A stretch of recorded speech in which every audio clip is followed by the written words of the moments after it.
Some of you guys have been asking about a tier list for classes in Blood and Soul Neo. I'll be making a tier list for PvP and PvE. This is a short little video. I hope you guys enjoy. Let's get into it.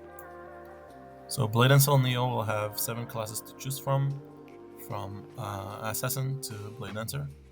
Warlock is not released yet, as I've told in my previous video. So yeah, let's get straight into the first tier list, which will be the PvP tier list. On S rank, I have put Assassin, Destro, and KFM. Assassin for the reason that they have stealth, and the only game mode in 6v6 right now is Beluga Lagoon. So this is basically Assassin's paradise, as they can steal the horn and walk away very fast. Also, they have a lot of CCs, and of course they have Airweb. Destro and KFM are pretty much the only classes in 6v6 right now that have pretty high kill pressure for their damage and their ability to do their combo without getting interrupted. On A, I have Blade Dancer because Blade Dancer has a very amazing kit, is difficult to CC, has a lot of CCs, has a grab, etc. etc. On B, I have Blade Master because they have a party buff, which is Hung Block. It protects your party. This is very nice to have as a duo. Also, they have nice CCs, stuff like that. I put Summoner and Force Master in C because their kit is not that amazing. They don't have a lot of CCs like the melee classes do. Also, their damage is not insane.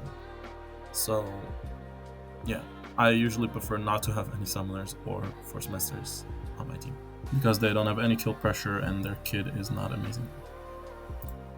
First of all, for party content, so like dungeon runs, there are no bad PvE classes, I think. So for the PvE tier list, I put Assassin and Kung Fu Master on S tier. Assassin because they have blue buff, which is a party buff that increases your party members' damage. Very good.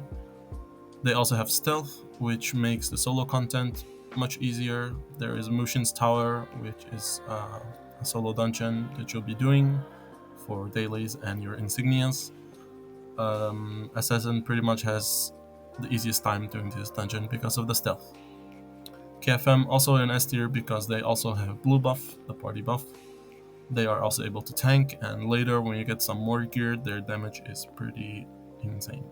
I put Blade Dancer in A tier because they have good damage and they are able to grab the boss, which increases the damage of your party members. Same for Destroyer.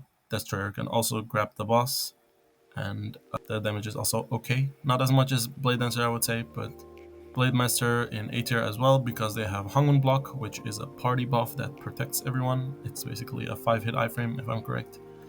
It's very good for dungeon content. They also have a pretty good time doing content in the solo dungeon. In B tier, I put Summoner and Force Master because they are okay in dungeon content, but they have a pretty hard time doing the solo content because not a lot of CCs, they don't have blocks, etc. etc. Force Master obviously has freeze, which is good in dungeon runs, and Summoner obviously has party stealth.